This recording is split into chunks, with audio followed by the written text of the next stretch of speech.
Hello बच्चों, last class में हमने स्टार्ट किया था डिहाइड्रोहेलोजिनेशन रिएक्शन और उसी को हमें पढ़ना था। तो हमने उसके बेसिक्स केवल देखे थे। Dehydrohalogenation of alkyl halide, dehydrohalogenation of alkyl halide. तो चलो कोई अल्काइल हैलाइड जैसे मान लो कि हमने ले लिया CH3 CH और यहां पर मान लो कि Cl है एंड दिस इज CH3 और हमने इसमें क्या लिया, एक बेस लिया और साथ में हीट कर दिया। मैं हीट का फंक्शन बताया था कि हीट क्यों करना पड़ेगा भाई। हीट इसलिए करना पड़ेगा कि यहां से डिहाइड्रोहेलोजिनेशन हो रहा है, मतलब हाइड्रोजन और हेलोजन, यहां पर हेलोजन क्या है Cl और Cl के एडजेसेंट से H निकल रहा है, तो इसको CH2 और H कर दिया, तो यहां से H और Cl निकल रहा है। तो एक वैलेंसी यहां से फ्री हुआ, एक वैलेंसी यहां से फ्री हुआ, प्रोडक्ट क्या बन जाएगा CH3 CH double bond CH2 CH3 CH double bond CH2। अब ये जो रिएक्शन हो रहा है इसके लिए दो तरह के मैकेनिज्म हो सकते हैं। ये जो रिएक्शन हो रहा है इसमें दो तरह के मैकेनिज्म हमको पढ़ने हैं। एक तो ये हो सकता है कि सर H और Cl दोनों साथ साथ निकल जाए, और दूसरा ये हो सकता है कि नहीं सर पहले Cl माइनस निकले बाहर, कार्बोकटायन बने, उसके बाद H प्लस बाहर निकले, यहां पर माइनस बने और माइनस प्लस मिलके बॉन्ड बनाए। तो दो तरह के मैकेनिज्म, दो तरह का रिएक्शन यहां से हो सकता है। लेकिन आप क्या देख रहे हो, Cl के एडजेसेंट वाले कार्बन पे, Cl से जो कार्बन है उसके एडजेसेंट वाले कार्बन से H का रिमूवल हो रहा है, इसलिए हम लोग इसे क्या बोलते हैं, अगर इसे हम Cl वाले कार्बन को 1 बोले तो इसको 2 बोलेंगे, इसको अल्फा बोले तो इसको बीटा बोलेंगे। तो ये कैसा एलिमिनेशन हुआ, अल्फा बीटा एलिमिनेशन या 1-2 एलिमिनेशन या बीटा एलिमिनेशन। तो क्या लिखेंगे, अल्फा बीटा एलिमिनेशन और बीटा एलिमिनेशन इसी को बोलते हैं, और 1-2 एलिमिनेशन।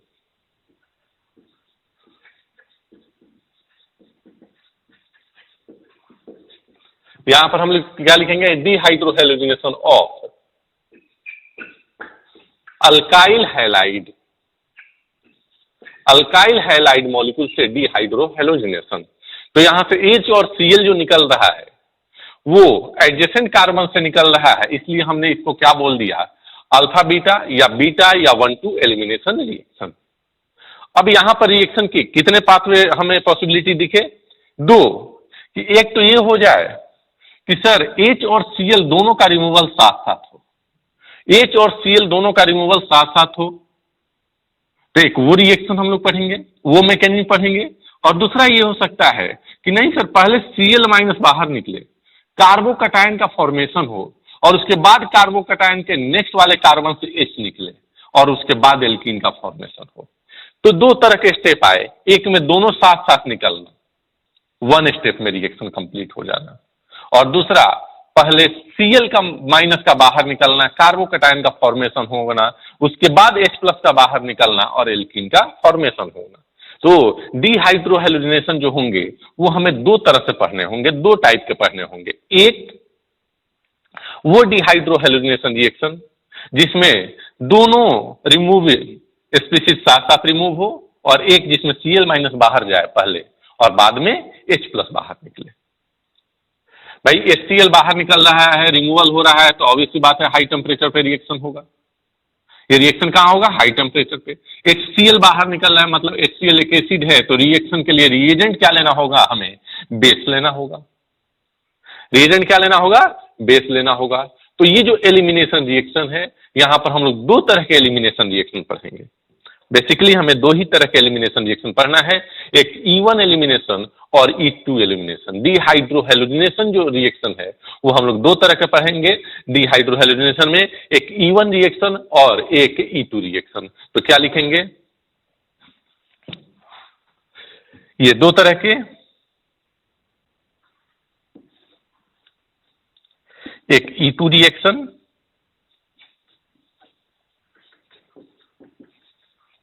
और दूसरा आएगा E1 reaction, E2 reaction and E1 reaction.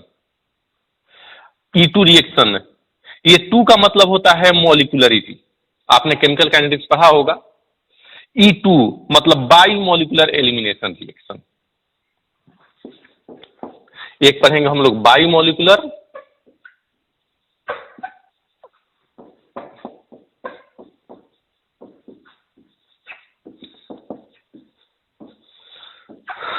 Elimination reaction, और दूसरा हम लोग पढ़ेंगे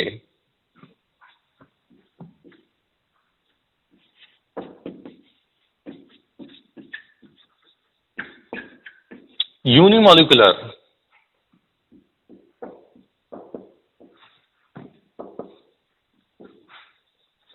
एलिमिनेशन रिएक्शन। दोनों रिएक्शन है, इसमें तो H और Cl का, H और Br का, HI का रिमूवल दिख रहा है, और ये सब के सब क्या है, एसिड है। तो एसिड का रिमूवल किसके प्रेजेंस में होगा, बेस के प्रेजेंस में। तो यहां हमें बेस लेना ही होगा। अब ये अल्काइल हैलाइड पे डिपेंड करेगा कि कौन सा रिएक्शन होगा, E1 होगा कि E2 रिएक्शन होगा। तो पहले आप इसे नोट कर लें, उसके बाद एक एक करके पढ़ते हैं। सबसे पहले E2 रिएक्शन, उसके बाद E1 रिएक्शन। नोट करो बेटा।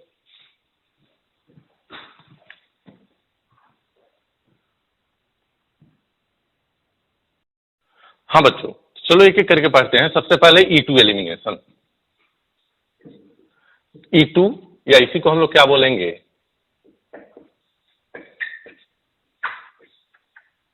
बाई मॉलिक्यूलर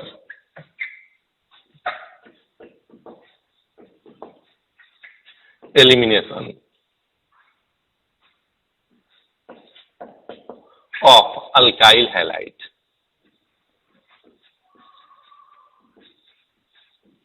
देखिए E2 कहने का बाई मॉलिक्यूलर एलिमिनेशन है ना, इसमें दोनों का रिमूवल साथ साथ होगा। इस पॉइंट को भी हम लोग लिख लेते हैं, याद रहेगा। Removal of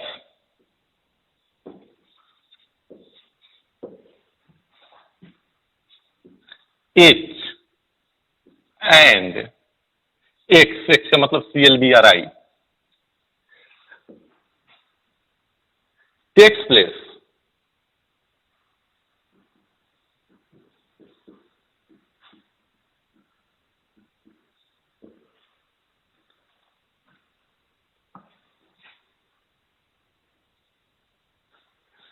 removal of H plus and H and X takes place simultaneously।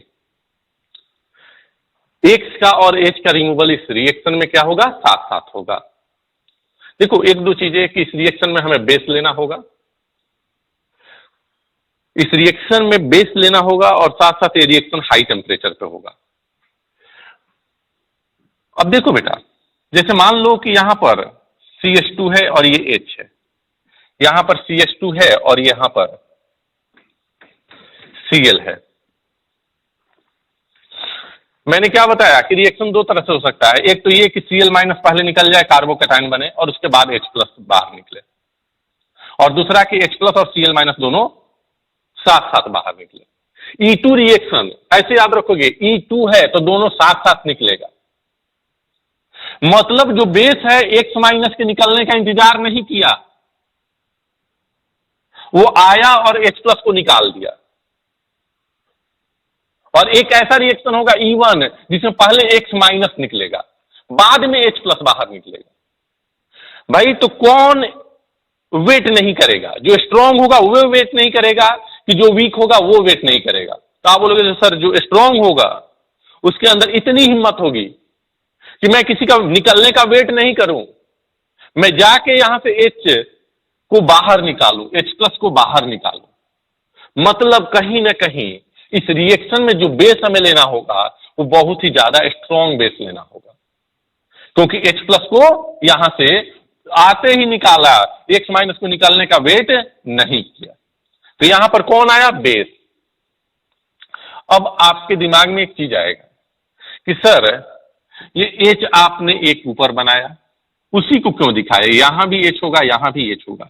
Base तो इस H को भी निकाल सकता है, इस H को भी निकाल सकता है। अरे भाई ऐसा क्या है कि बेस ने इसी H को निकाला, अब इसका आंसर सुनना, बेस आएगा, बेस पे जनरली कैसा चार्ज होगा, माइनस चार्ज आएगा, वो H प्लस को यहां से बाहर निकालेगा।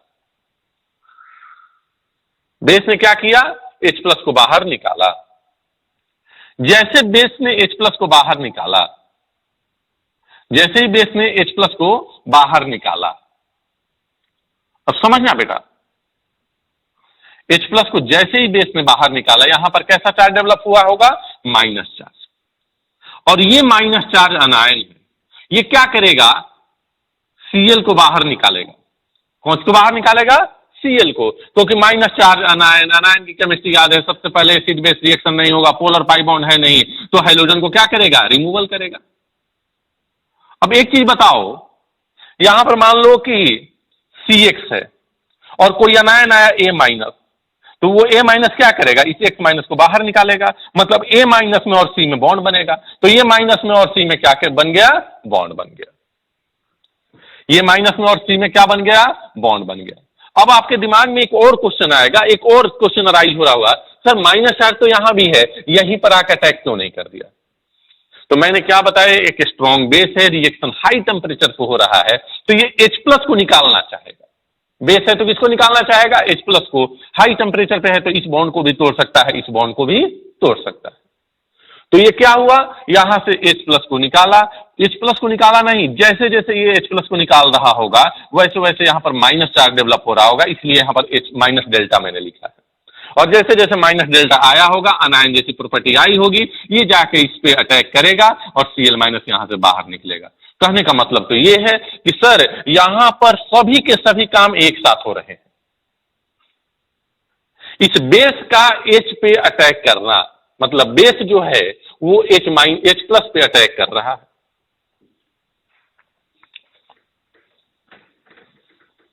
ये बेस जो है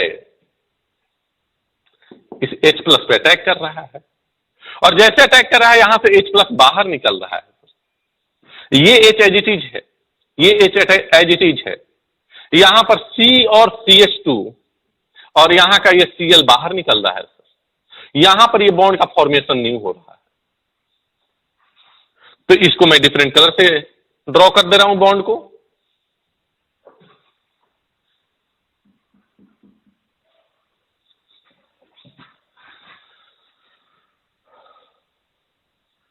अब समझिएगा क्या हो रहा है, बेस H प्लस को खाने के लिए आया। बेस का काम क्या होता है, H प्लस निकालना। Cl के बगल वाले H को निकाला, क्यों, क्योंकि यहां से H प्लस निकलेगा तो बनने वाला माइनस चार्ज यहां पर स्टेबलाइज होगा Cl के माइनस आई से। भाई यहां से क्यों नहीं निकाल सर, यहीं से क्यों निकला, क्योंकि यहां से निकलेगा तो ये माइनस चार्ज जाके और Cl माइनस को बाहर निकाल देगा। अब एक दूसरी बात आती है कि सर ये बेस इस H को या इस H को क्यों नहीं निकाला, इसी H को क्यों निकाला, क्योंकि यहां से जैसे H प्लस निकलेगा यहां पर माइनस डेल्टा आएगा, वो माइनस डेल्टा इजिली जाके इस Cl माइनस को बाहर निकाल देगा। ये H का माइनस चार्ज इजिली इधर से नहीं जाके निकाल पाएगा, इधर का माइनस चार्ज। जैसे आप ये सोचो, ऐसे समझना कि ये एक बॉन्ड है, ये क्या है, Cl है, ये क्या है, Cl है।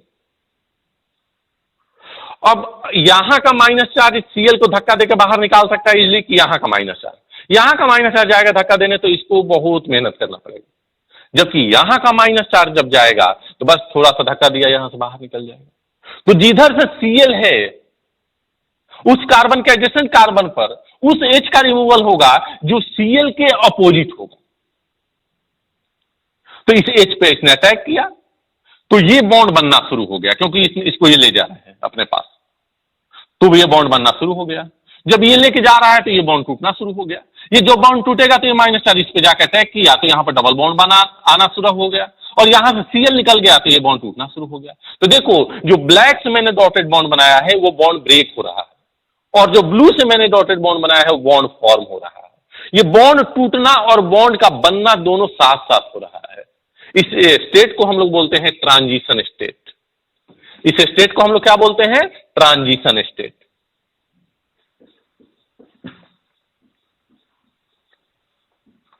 इस स्टेट का नाम है ट्रांजिशन स्टेट। अब ये ट्रांजिशन स्टेट का फॉर्मेशन हो गया।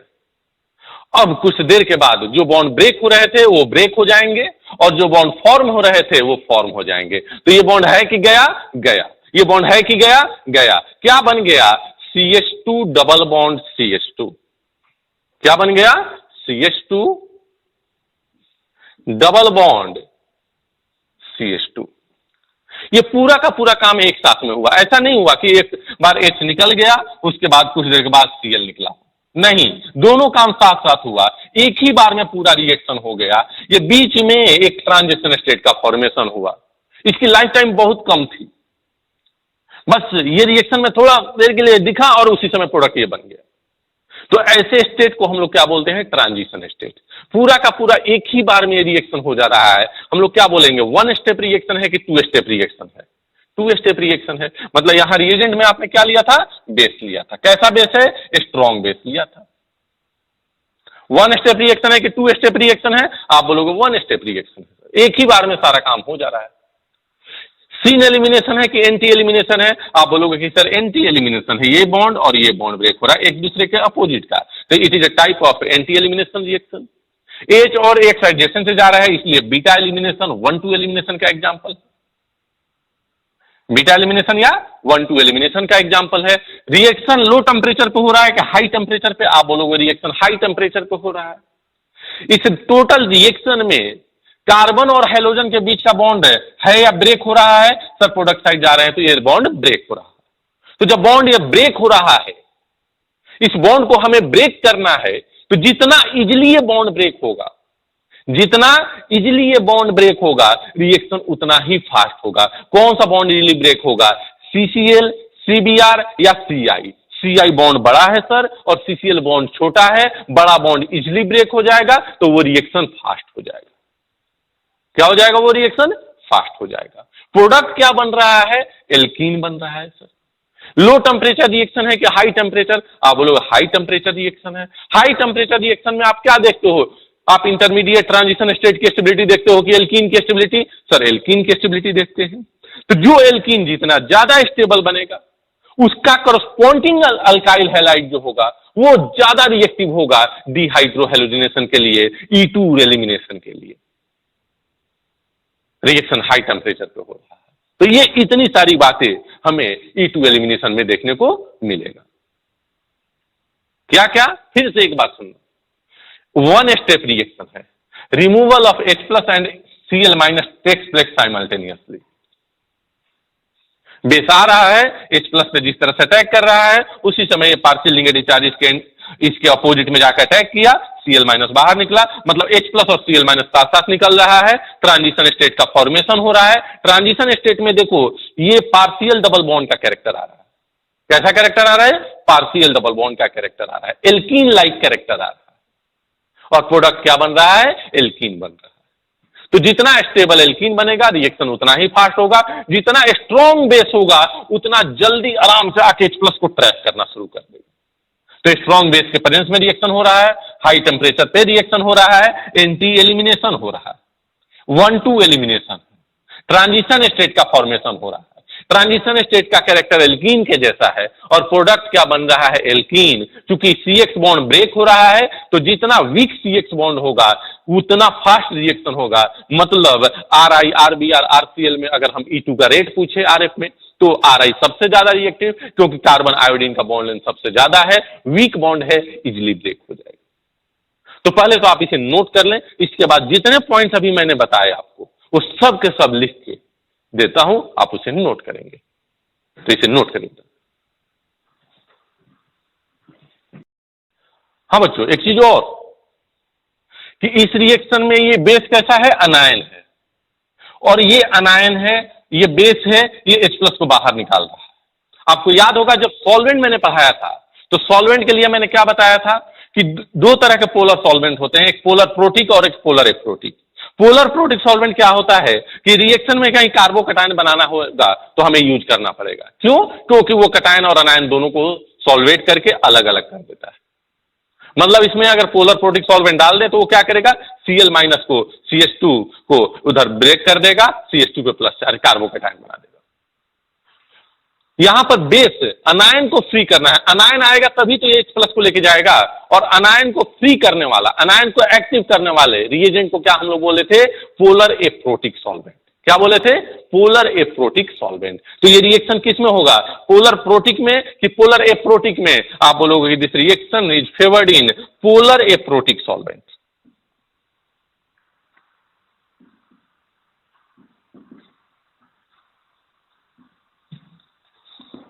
ये रिएक्शन किस में होगा? पोलर एप्रोटिक सॉल्वेंट में। तो एक और यहां पर पॉइंट आ जा रहा है कि अगर पोलर एप्रोटिक सॉल्वेंट ले तो ये रिएक्शन हमारे लिए इजी हो जाएगा। नोट करिए।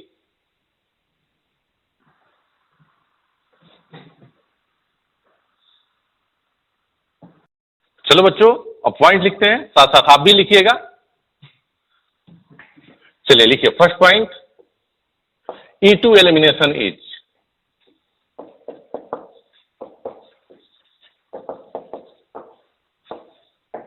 बाइमोलिकुलर elimination and 1-2 elimination या alpha beta elimination. First point ये हो गया। सेकेंड पॉइंट, H+ और Cl- एक ही स्टेप में निकल रहे हैं, तो क्या लिखेंगे? It is one step reaction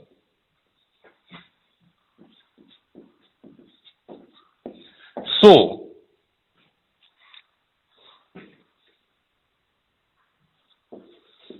removal of H पे प्लस आएगा and Cl- takes place simultaneously. यहां पर Cl लिख दिया है, लेकिन Cl की जगह पे X ज्यादा अच्छा रहेगा। Takes place simultaneously.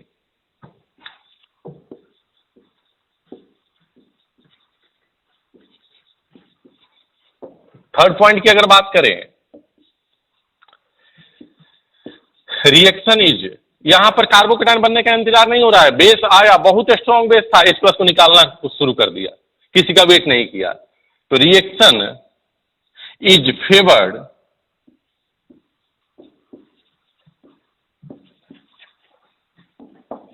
In strong basic medium, favoured by strong base. क्या ले सकते हैं? अल्कोहलिक KOH और NaNH2 ले सकते हैं। अल्कोहलिक KOH या NaNH2,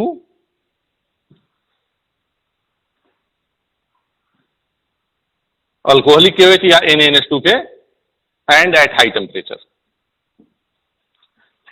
and at high temperature. High temperature पे ये रिएक्शन होगा। अच्छा, इस रिएक्शन में क्या हो रहा है? Removal of H and X takes place simultaneously, so and क्या बना था? Transition state and formation of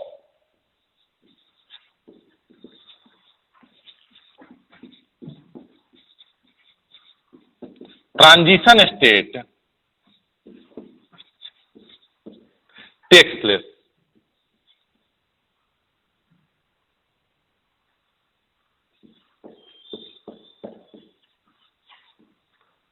transition state का फॉर्मेशन हुआ था। Reaction favoured by strong base. जितना स्ट्रॉन्ग बेस रहेगा, जैसे अल्कोहलिक KOH, NaOH, ये लेंगे तो रिएक्शन फेवर करेगा। Next point, since reaction takes place, उसके पहले एक पॉइंट लिख लेते हैं। Since in this reaction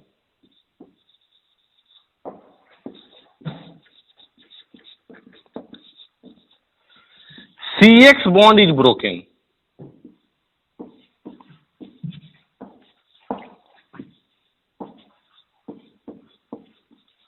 so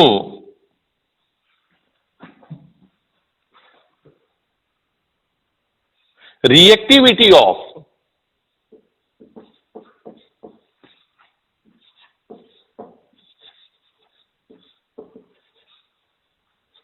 different alkyl halide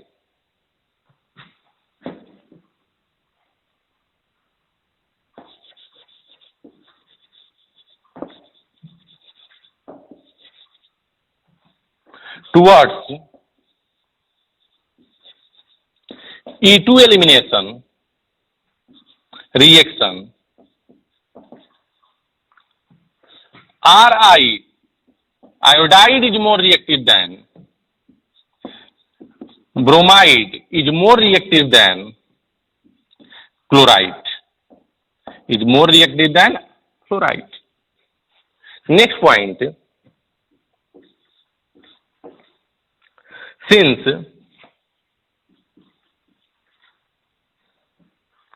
in the reaction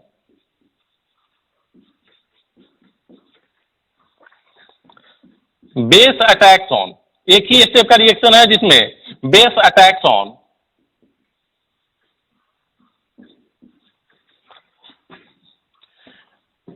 beta hydrogen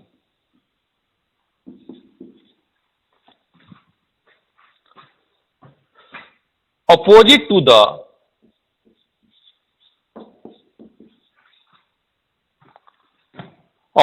the CX bond,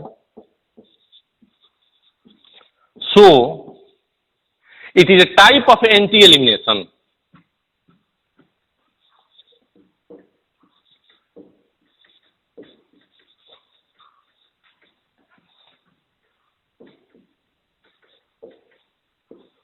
anti elimination या इसी को ट्रांस एलिमिनेशन भी बोलते हैं।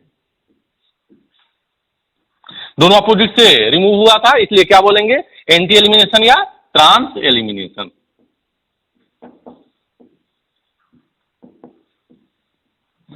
तो आप इसे इतना नोट करें। उसके बाद और भी कुछ पॉइंट्स हैं। कौन कौन से और पॉइंट्स बच रहे हैं कि रिएक्शन पोलर एप्रोटिक सॉल्वेंट में फेवर करता है, और चूंकि हाई टेम्परेचर पर रिएक्शन हो रहा है इसलिए प्रोडक्ट जो एल्कीन बन रहा है जितना ज्यादा स्टेबल होगा उतना ही ज्यादा कॉरस्पॉन्डिंग अल्काइल हैलाइड रिएक्टिव होगा। अब आपको पता है कि एल्कीन की स्टेबिलिटी कैसे फाइंड आउट करते हैं, तो जितना ज्यादा अल्फा हाइड्रोजन होगा एल्कीन पे, जितना ज्यादा सब्स्टिट्यूएंट होगा, जितना ज्यादा अल्फा कार्बन होगा, उतना ही ज्यादा स्टेबल एल्कीन बनेगा, तो उसका कॉरस्पॉन्डिंग अल्काइल हैलाइड उतना ही ज्यादा रिएक्टिव होगा। 3 डिग्री अगर अल्काइल हैलाइड की बात करें तो उसमें सब्स्टिट्यूशन ज्यादा है, तो उससे बनने वाला एल्कीन का भी स्टेबिलिटी ज्यादा होगा, इसलिए 3 डिग्री अल्काइल हैलाइड ज्यादा रिएक्टिव, फिर 2 डिग्री ज्यादा रिएक्टिव, फिर 1 डिग्री ज्यादा रिएक्टिव। तो आप पहले इसे नोट कर लें, उसके बाद उन सभी पॉइंट को नोट करते हैं, डिस्कस करते हैं।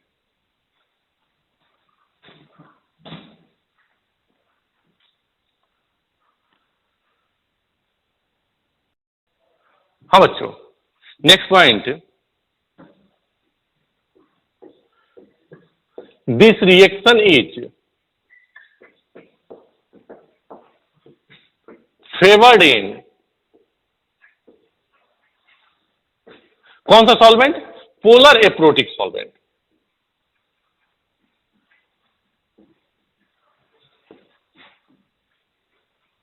लाइक ईथर, कीटोन, और क्या ले सकते हो, DMF, DMSO etcetera. Next point,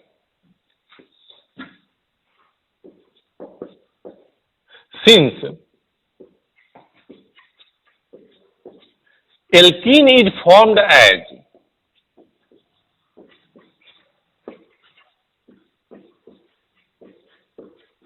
product in the reaction,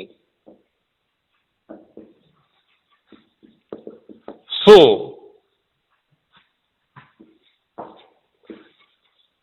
as the stability of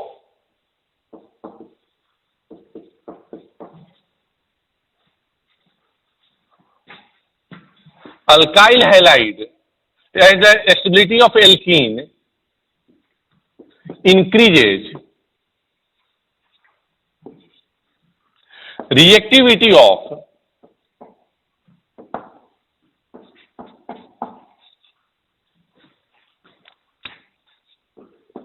corresponding alkyl halide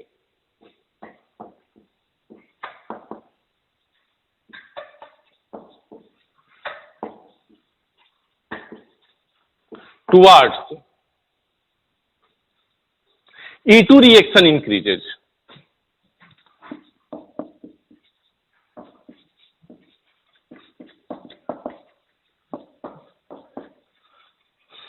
भाई एल्कीन फॉर्म हो रहा है प्रोडक्ट, तो जितना प्रोडक्ट ज्यादा स्टेबल होगा उसका करस्पॉन्डिंग अल्काइल हैलाइड उतना ही ज्यादा रिएक्टिव होगा। और एल्कीन के stability number of alpha H से काउंट करते हो, जितना ज्यादा सब्स्टिट्यूशन एल्कीन पर हुआ उतना ज्यादा अल्फा एच, उतना ही ज्यादा स्टेबल एल्कीन। तो जितना ज्यादा सब्स्टिट्यूशन रहेगा अल्काइल हैलाइड पे उतना ही ज्यादा रिएक्टिव होगा। तो क्या लिखेंगे? सो रिएक्टिविटी ऑफ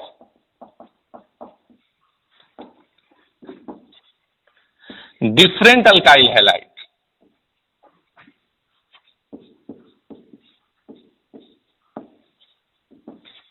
सबसे ज्यादा 3 डिग्री, उसके बाद 2 डिग्री, उसके बाद 1 डिग्री अल्काइल हैलाइड। सबसे ज्यादा 3 डिग्री, फिर 2 डिग्री, फिर 1 degree alkyl halide. Next point, it is a second order reaction.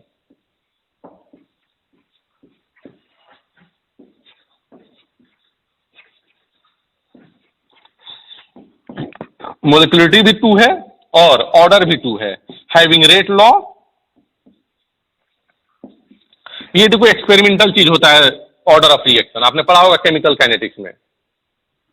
Having rate law, R is equal to K into alkyl halide RX का पावर 1 इंटू बेस का power also 1।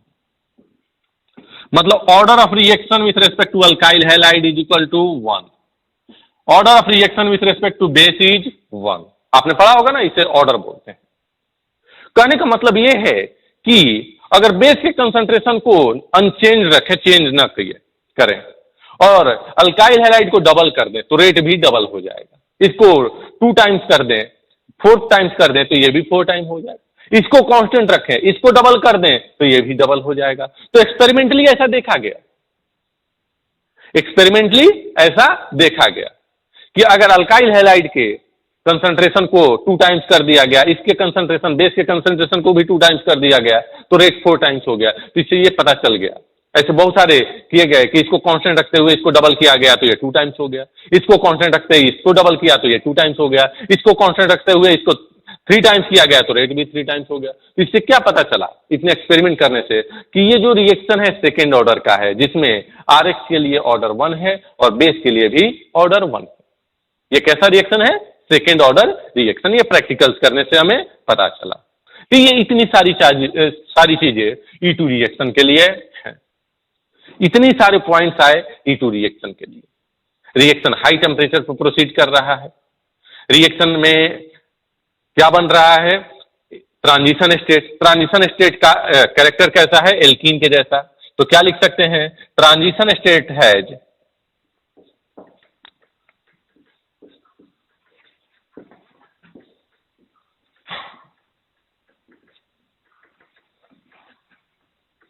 Alkene like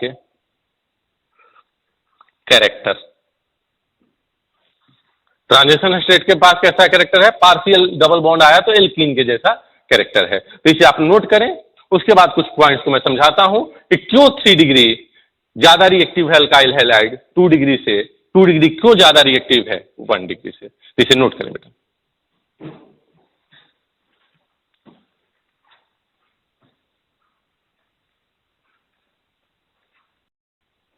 हाँ बच्चों, अब चलते हैं, कुछ examples लेते हैं। जैसे मान लो कि आपको दिया गया है CH3, CH2, Cl, यहां पर H है और यहां पर भी CH3 और अल्कोहलिक KOH। अल्कोहलिक KOH की जगह पे मैं RO माइनस लिख सकता हूं। RO माइनस का मतलब इथोक्साइड आयन। अब चलिए हमें देखना है कि प्रोडक्ट क्या बनेगा और साथ में हीट किया गया। तो देखो बेटा, RO माइनस आएगा, Cl के एडजेसेंट कार्बन से अपने अपोजिट वाला एंटी एलिमिनेशन होता है तो H को ले जाएगा। अब जो जो H जा सकता है उसकी पॉसिबिलिटी मैं बता रहा हूं, या तो ये H जा सकता है क्योंकि ये भी देखो ऊपर है अपोजिट, और ये भी H जा सकता है क्योंकि अपोजिट है। तो यहां से प्रोडक्ट जो होगा वो दो तरह से बन सकता है। अगर RO माइनस ने इस H को निकाला और यहां से Cl निकला तो प्रोडक्ट क्या बनेगा, CH3 CH2 CH double bond CH2। और अगर इस H को निकाला तो यहां से Cl निकलेगा तो डबल बॉन्ड यहां आएगा, तो क्या बन जाएगा, CH3 CH double bond CH and CH3। दो एल्कीन बने, दो डिफरेंट एल्कीन बन गए। कितने एल्कीन बने, दो एल्कीन बने। एक ये एल्कीन बना ब्यूट 1 इन, और एक क्या बना, ब्यूट 2 इन। एक ब्यूट 1 इन बना और एक ब्यूट 2 इन बना। अब इन दोनों में से मेजर प्रोडक्ट कौन होगा, तो मैंने क्या बोला था कि सेटजफ रूल फॉलो होगा। कौन सा, सेटजफ रूल फॉलो होगा। जो मोर स्टेबल एल्कीन होगा वो मेजर प्रोडक्ट होगा। इसके पास कितने अल्फा H है, देखो डबल बॉन्ड कार्बन को हटा लो, इससे ये कार्बन अटैच है, ये carbon 3 + 3 6 alpha H। Double bonded carbon से डायरेक्टली ये कार्बन अटैच है 2 alpha H। This is more stable alkene, तो this is major product and this is minor product. मतलब अगर एक से ज्यादा एल्कीन बनेगा तो अकॉर्डिंग टू सेटजफ रूल वो मेजर प्रोडक्ट होगा जो मोर स्टेबल होगा। तो क्या लिखेंगे, if more than 1 alkene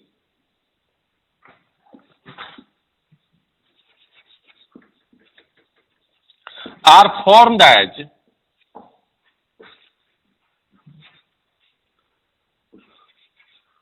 product, then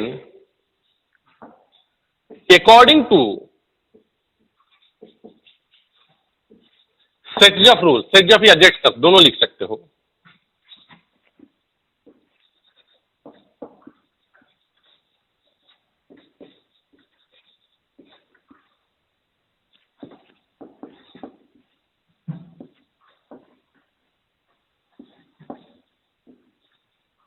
more stable alkene is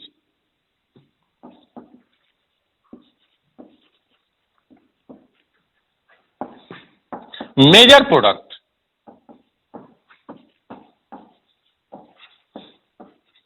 more stable alkene क्या होगा, यहां पर मेजर प्रोडक्ट बनेगा। तो नीट 2020 में ये क्वेश्चन आया था कि E2 रिएक्शन में, E2 डिहाइड्रोहेलोजिनेशन में कौन सा रूल फॉलो होता है, तो सेटजफ या जेटसफ रूल। सेटजफ या जेटसफ रूल, यहां पर भी लिखा हुआ होता है, तो सेटजफ या जेटसफ रूल यहां पर फॉलो होगा। तो जो भी E2 रिएक्शन है उसमें कौन सा रूल फॉलो होगा, जेटसफ रूल फॉलो होगा। तो चाहो तो इसे पॉइंट के रूप में भी लिख सकते हो कि दिस रिएक्शन फॉलो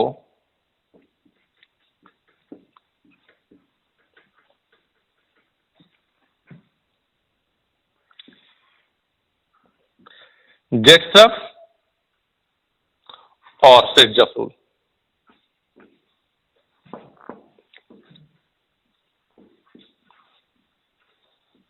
आप बोलोगे सर इसका अपोजिट कहां होगा कि less stable alkene major product बन जाए, तो उसे बोलते हैं हॉफमैन रूल। और आज ही के लेक्चर में उसे देखेंगे कि हॉफमैन रूल कहां फॉलो होता है। नॉर्मली हर जगह सेटजफ रूल ही फॉलो होता है। जैसे आपने डिहाइड्रेशन ऑफ एल्कीन पढ़ा था, तो डिहाइड्रेशन में भी आपने देखा था कि मिक्सचर ऑफ अगर एल्कीन बन रहा है तो जो मोर स्टेबल एल्कीन होगा वो मेजर बना। यहां भी जो मोर स्टेबल एल्कीन है वो मेजर प्रोडक्ट बनेगा। तो इसे आप नोट करेंगे। इसे नोट करने के बाद हम लोग देखेंगे कि वो रिएक्टिविटी ऑर्डर कैसे आया, 3 degree more than 2 degree is more than 1 degree. ये तो समझ में आ गया, चलो सर, कि RI, RBr, RCl, RF में RI ज्यादा रिएक्टिव होगा क्योंकि CI बॉन्ड इजिली ब्रेक हो जाएगा। तो आप इसे नोट करने के पहले नोट करें, उसके बाद मैं बताता हूं। नोट करिए,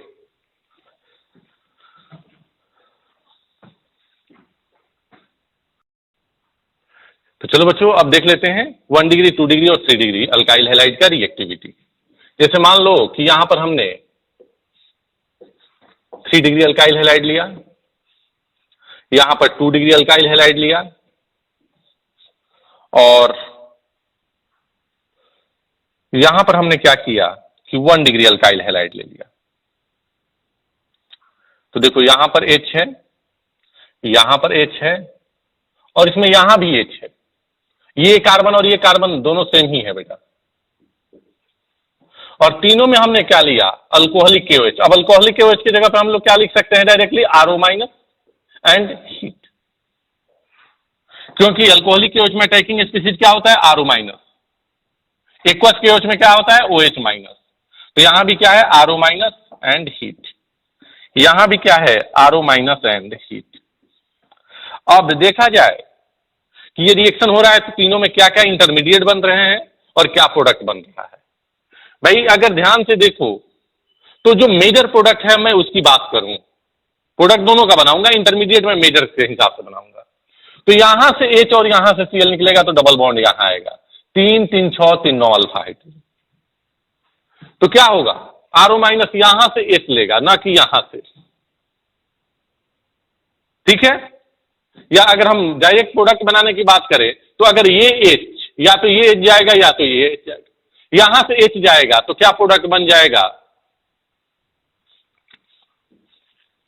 देख लो, ये H और Cl गया तो डबल बॉन्ड CH3, उसके बाद C के बाद डबल बॉन्ड CH3, C के बाद डबल बॉन्ड और उससे 2 CH3, ये बन गया प्रोडक्ट।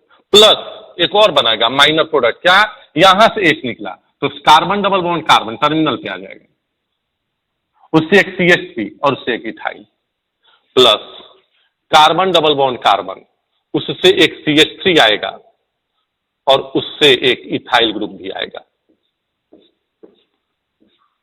ये बन जाएगा। तो इसको और अच्छी तरह से अगर लिखना चाहते हो तो क्या लिखोगे, कार्बन डबल बॉन्ड कार्बन, उससे एक CH3 आएगा और उससे एक इथाइल आएगा। This is major product and this is minor product. यहां पर अगर रिएक्शन होगा तो ये यहां से भी एक जा सकता है, तो देखो Cl जिस कार्बन से अटैच है उसके बगल वाला कार्बन ये भी है, ये भी है, और एंटी एलिमिनेशन होता है तो यहां से भी एक जा सकता है, यहां से भी एक जा सकता है। अगर यहां से H गया, ये क्यों पहले ले जा रहा हूं, मेजर प्रोडक्ट पहले बना रहा हूं तो ये प्रोडक्ट बनेगा। लेकिन अगर टर्मिनल वाले कार्बन से गया तो ये प्रोडक्ट बनेगा, 6 alpha hydrogen 3 alpha hydrogen, this is major and this is minor. यहां की अगर बात करें, Cl इधर से जाएगा तो इस कार्बन पे यहां H होगा ना जी, कौन सा H ले जाए, ये या ऊपर वाला, क्योंकि Cl नीचे वाला जा रहा है। तो यहां पर क्या प्रोडक्ट बनेगा, एक ही बनेगा, कार्बन डबल बॉन्ड कार्बन, यहां पर 2 हाइड्रोजन। अब देखो मेजर प्रोडक्ट की बात करा जाए तो 9 alpha hydrogen 6 alpha hydrogen 0 alpha hydrogen, कौन सा रिएक्शन सबसे फास्ट होना चाहिए, तो आप बोलोगे कि ये रिएक्शन सबसे फास्ट होना चाहिए, क्योंकि मोर स्टेबल एल्कीन बन रहा है। तो मोर स्टेबल एल्कीन यहां से बन रहा है तो उसका करस्पॉन्डिंग जो अल्काइल हैलाइड है वो ज्यादा रिएक्टिव होगा।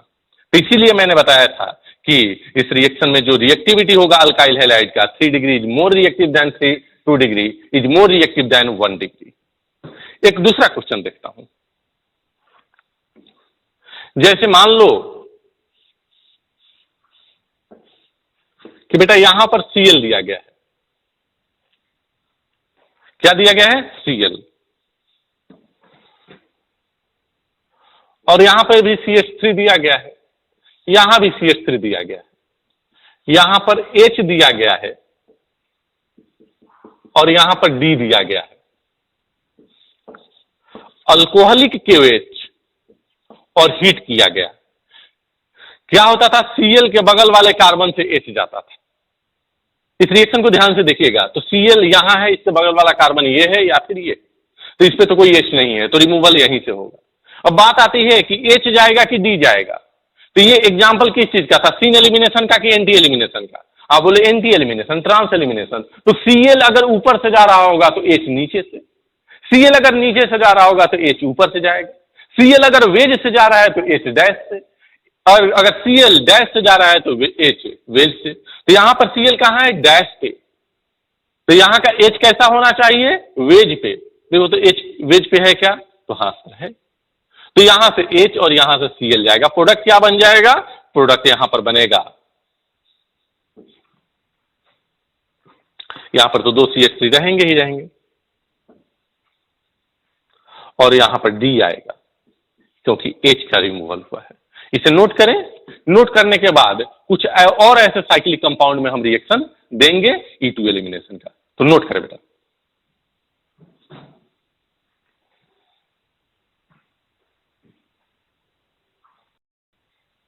हाँ बच्चों, नेक्स्ट और कुछ क्वेश्चंस देखते हैं। जैसे मान लो कि यहां पर साइक्लोहेक्सेन का रिंग है और यहां पर Cl दिया हुआ है, यहां पर CH3 दिया गया है,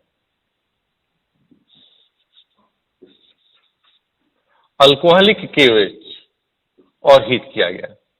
1 मिनट, यहां पर मैं डैश पे Cl दे रहा हूं। दूसरा क्वेश्चन है जो पहले दिया था वो मैं कर दे रहा हूं। Cl दिया गया है और यहां पर CH3 दिया गया है,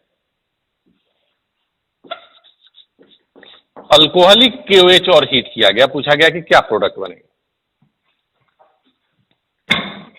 और थर्ड क्वेश्चन क्या है,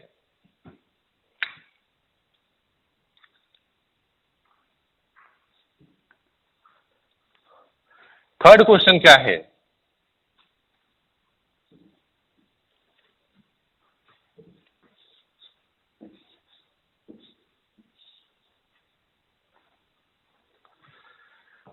कि यहां पर Cl दिया गया है, यहां पर क्या दिया गया है, Cl,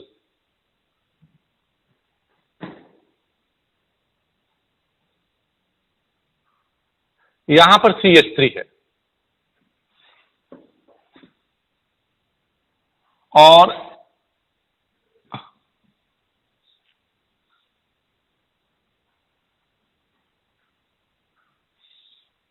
यहां पर CD3 है, यहां पर CH3 है,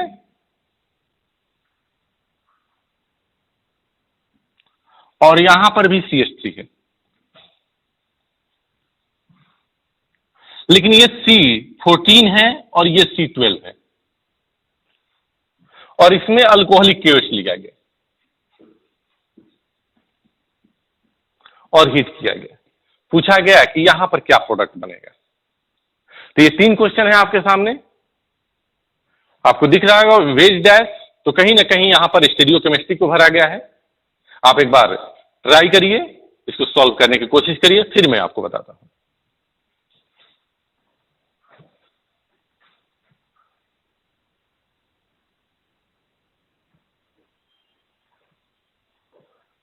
हाँ बच्चों, तो आपने सॉल्व किया होगा, चलो देखते हैं।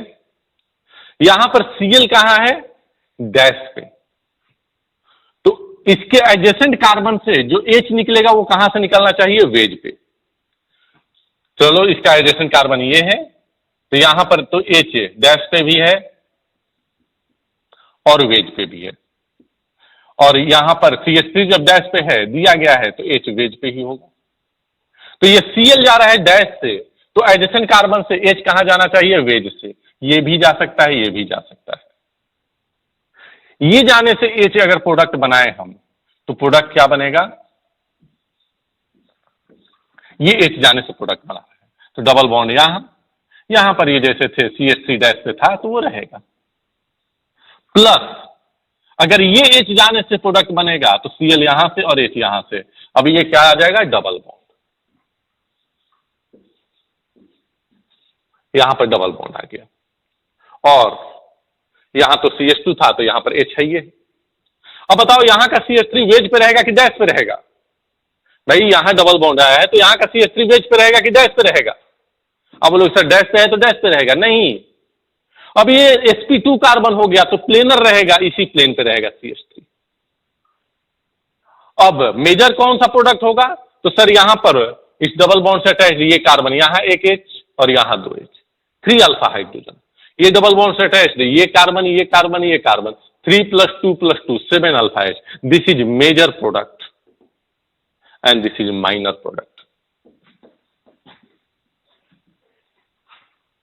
इस क्वेश्चन की अगर बात कर लो तो Cl यहां पर कहां पर है, डैश पे, तो H वेज से जाएगा अब यहां पर H बनाते हैं, H तो यहां पर वेज पे भी एक होगा और एक डैश पे भी होगा। कि सर कैसे आपको पता चला? अरे भाई ये कार्बन दो ही बॉन्ड बनाया है तो दो हाइड्रोजन होगा, और ये दोनों एक प्लेन में हो गए तो एक हाइड्रोजन है बाहर होगा एक अंदर होगा। यहां पर दिया है वेज पे तो यहां का हाइड्रोजन डैश पे होगा। सर ये Cl डैश से जा रहा है तो H को अब वेज से जाना चाहिए। यहां पर H वेज पे है क्या? नहीं है, CH3 है। अब बोलो सर इसका H, अरे इसका H नहीं, क्लोरीन वाले कार्बन के एडजेसेंट कार्बन की बात करते हैं। तो यहां का Cl और यहां का H जाएगा और एक ही यहां पर प्रोडक्ट बनेगा। क्या प्रोडक्ट बन जाएगा? यहां पर ये बनेगा और यहां का जो CH3 वेज पे था एज इट इज रहे। चलो इस क्वेश्चन की बात कर लें। यहां से Cl वेज से जा रहा है सर, H को डैश से जाना होगा। यहां का H ये वेज पे है तो यहां का H, ये डैश पे है तो यहां का H कहां होगा? वेज पे होगा। ये वेज पे है तो यहां का H कहां होगा? डैश पे होगा। सर यहां से Cl वेज से जा रहा है तो H को डैश से जाना है, यहां पर वेज पे है यहां पर डैश पे, ये जाएगा। तो C14 वाले कार्बन के पास डबल बॉन्ड बनेगा, C12 वाले कार्बन के पास नहीं बनेगा। ये एक अच्छा कंसेप्ट यहां पर था। तो यहां पर डबल बॉन्ड कहां बनेगा? यहां बनेगा। अब ये वेज पे CH3 जाएगा कि डैश पे? C14 वाला। आप बोले सर डबल बॉन्ड आ गया तो उस प्लेन पे ही रहेगा CH3, ये C14, और यहां पर CH3 जो रहेगा ये 12। This is the product. अब मान लो कि एक और क्वेश्चन आ गया। ये एक्सट्रीम की बात कर रहा हूं बेटा, इससे डिफिकल्ट क्वेश्चन नहीं हो सकता E2 एलिमिनेशन में। यहां पर मान लो कि यहां पर Cl है, वेज पे है, यहां पर डैश पे CH3 है और यहां पर डैश पे CH2 CH3 है। पूछा गया कि अल्कोहलिक के OH हीट कर दिया गया तो क्या प्रोडक्ट बनेगा?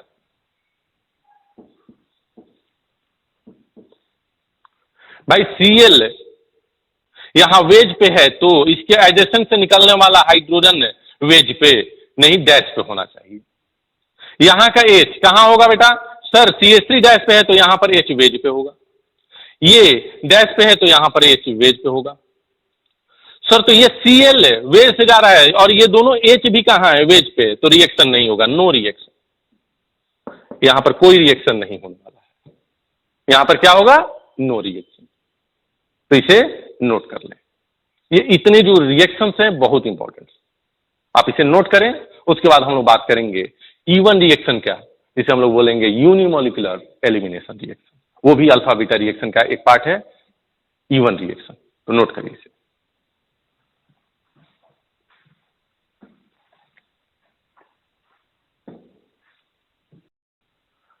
अब बच्चों हम लोग पढ़ेंगे E1 रिएक्शन।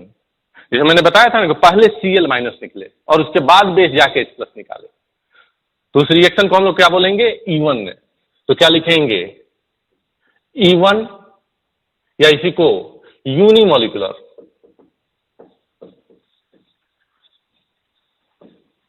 डिहाइड्रोहेलोजिनेशन।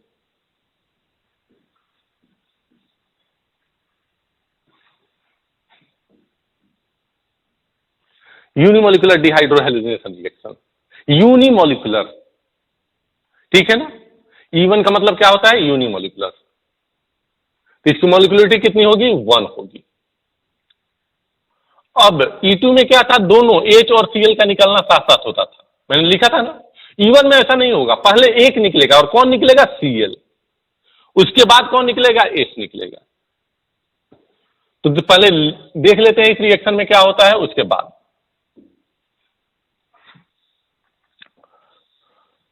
जैसे मान लो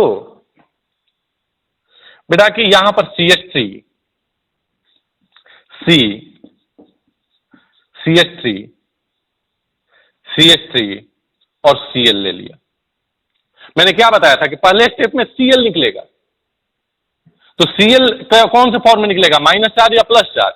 सर Cl की n कार्बन से ज्यादा है तो Cl पे माइनस, C पे प्लस चार्ज, तो कार्बोकटायन बनेगा। क्या बनेगा? कार्बोकटायन बनेगा। अब सुनना, यहां से बहुत बड़ी बड़ी बातें आएंगी। मतलब बेस कुछ ऐसा है, कि वो जाके H पर पहले अटैक नहीं कर पा रहा है, पहले वेट कर रहा है कि Cl माइनस निकल जाए तब जाके मैं H प्लस को निकालूंगा। मतलब यहां पर बेस स्ट्रांग नहीं होगा, यहां पर वीक बेस लेने से रिएक्शन हो जाएगा। क्योंकि अगर स्ट्रांग बेस होता तो 3 डिग्री अल्काइल हैलाइड, भाई ज्यादा रेट था E2 का, स्ट्रांग बेस होता तो यहां से H निकालता, Cl निकलता, दोनों साथ साथ निकलता, E2 रिएक्शन होता। मतलब यहां जो बेस लेंगे वीक लेंगे, इवन रिएक्शन में बेस कैसा लेंगे, वीक लेंगे। तो एक चीज तो समझ में आ गया कि इन this reaction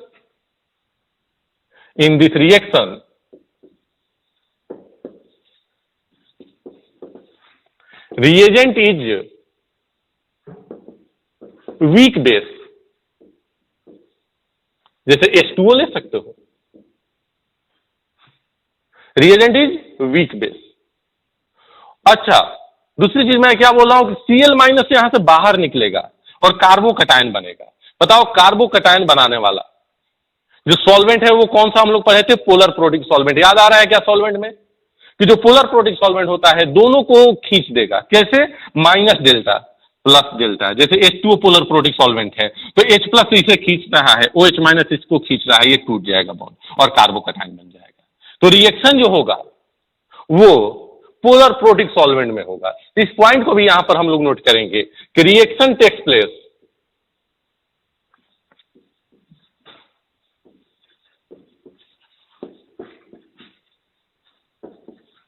in polar protic solvent,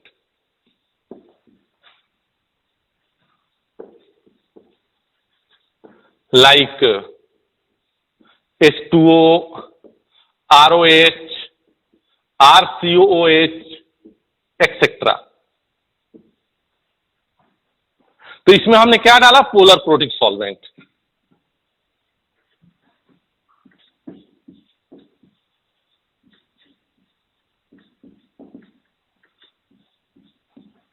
यहां पर मान लो कि एग्जांपल के लिए हमने H2O ले लिया, तो ये क्या करेगा, H प्लस इधर की तरफ खींचेगा और OH माइनस इधर की तरफ खींचेगा। ये बॉन्ड ब्रेक हो गया और कार्बन पे प्लस चार्ज आ गया। क्या बन जाएगा, CH3C CH3 CH3 पे plus charge. This is carbocation intermediate. ये क्या बना है, कार्बोकटायन।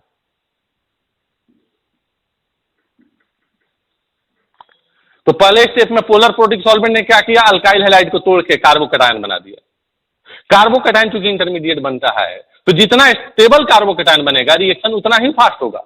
मतलब यहां भी जो रिएक्टिविटी की बात करें सबसे ज्यादा रिएक्टिव 3 डिग्री होगा, क्योंकि 3 डिग्री कार्बोकटायन सबसे ज्यादा स्टेबल होता है। उसके बाद 2 डिग्री, उसके बाद 1 डिग्री। और मजे की बात यह है कि जो इवन रिएक्शन देता है वो 3 डिग्री अल्काइल हैलाइड ही मेनली देता है, सबसे ज्यादा 3 डिग्री अल्काइल हैलाइड ही देता है। 2 डिग्री अल्काइल हैलाइड की बात कर लो, 1 डिग्री अल्काइल हैलाइड की बात कर लो और स्ट्रॉन्ग बेस लेके हीट कर दो तो वो E2 रिएक्शन की तरफ चला जाएगा। इवन रिएक्शन देने की टेंडेंसी कम हो जाती है क्योंकि उनका बनने वाला कार्बोकटायन इंटरमीडिएट 2 डिग्री का, 1 डिग्री का, वो लेस स्टेबल होता है।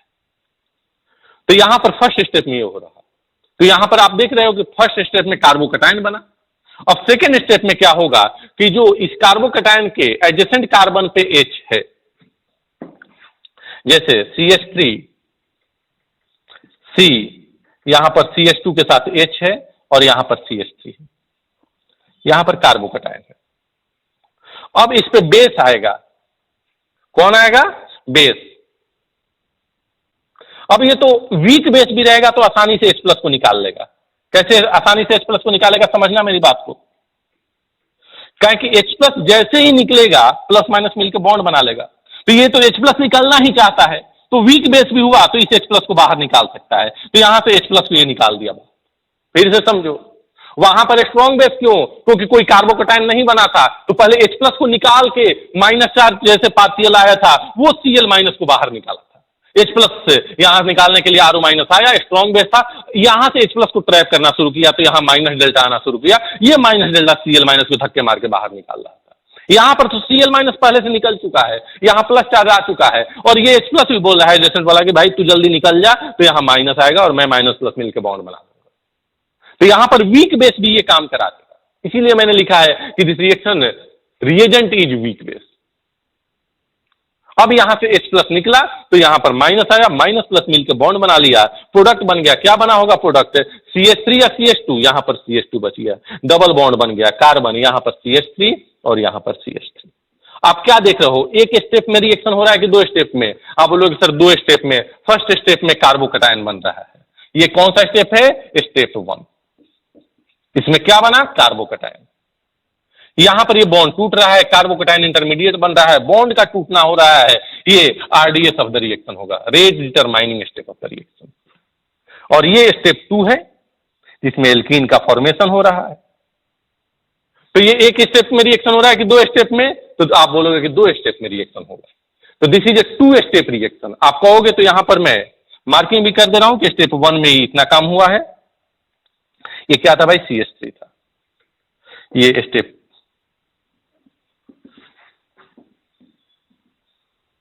1 हो गया और इसके नीचे वाला स्टेप 2 हो गया। तो ये 2 स्टेप का रिएक्शन है। रिएक्शन में कार्बोकैटायन इंटरमीडिएट बन रहा है, तो इस सारे पॉइंट को यहां पर मैं लिख रहा हूं। Carbocation is formed as intermediate.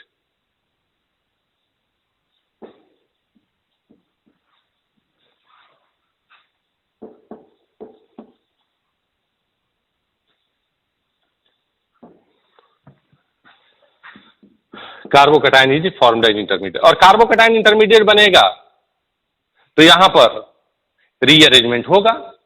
तो रीअरेंजमेंट टेक्स प्लेस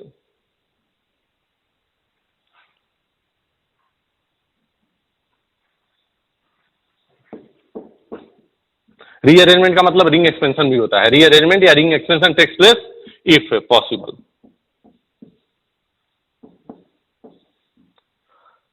रीअरेंजमेंट हो सकता है।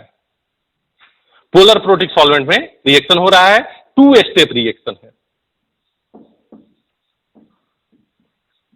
ये कैसा रिएक्शन है? 2 step reaction. In first step carbocation is formed,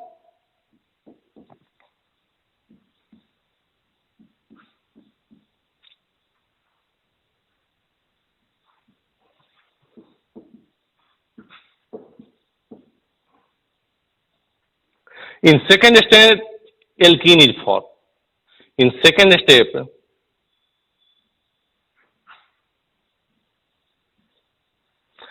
deprotonation हो रहा है ना बेटा, H प्लस यहां से बाहर निकल रहा है तो माइनस H प्लस लिख लो।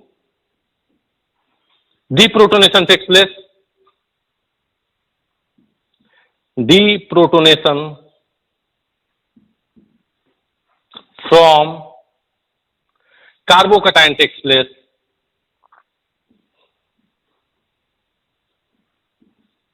कार्बोकैटायन का H प्लस निकल गया तो H प्लस का जुड़ना प्रोटोनेशन, तो H प्लस का निकलना deprotonation. From carbocation and alkene is form.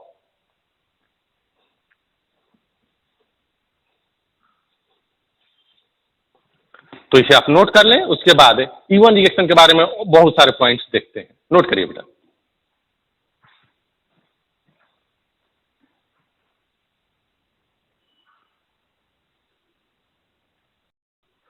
हाँ बच्चों, तो E1 रिएक्शन के बारे में हमने क्या देखा था कि यूनिमोलिकुलर रिएक्शन था जिसे हमने लिख ले रखा था। और E1 रिएक्शन में कार्बोकैटायन इंटरमीडिएट बना था, तो जितना ज्यादा कार्बोकैटायन स्टेबल होगा उतना कॉरस्पॉन्डिंग अल्काइल हैलाइड ज्यादा रिएक्टिव होगा। तो 3 डिग्री ज्यादा रिएक्टिव, 2 डिग्री, फिर 1 डिग्री। पोलर प्रोटिक सॉल्वेंट में रिएक्शन फेवर होगा, वो भी हमने लिखा था। अब देखिए कुछ पॉइंट्स और भी लिखा है। इट इज ए सेकेंड, जो E1 रिएक्शन होता है सेकेंड नहीं फर्स्ट ऑर्डर बेटा, it is a first order reaction. ये प्रैक्टिकल करने पर पता चला कि एक रिएक्शन मैंने करा रहा था E1 रिएक्शन, अगर हमने अल्काइल हैलाइड के कंसंट्रेशन को डबल कर दिया और बेस को कांस्टेंट रखा तो रेट डबल हो गया। इसका मतलब इसका ऑर्डर क्या है? 1 है। अब इसको कांस्टेंट रख के इसको डबल कर दिया तो देखा कि रेट में कोई चेंज ही नहीं आया। इसका मतलब इसके रिस्पेक्ट में ऑर्डर क्या है? 0। ये सब केमिकल काइनेटिक्स में आप पढ़े होंगे। तो फर्स्ट ऑर्डर रिएक्शन है जिसमें अल्काइल हैलाइड के रिस्पेक्ट में ऑर्डर क्या है? 1 और बेस के रिस्पेक्ट में ऑर्डर क्या है? 0। Since carbocation is formed as intermediate, so reactivity of different alkyl halide is directly proportional to stability of carbocation। 3 degree alkyl halide ज्यादा रिएक्टिव, 2 डिग्री, फिर 1 डिग्री।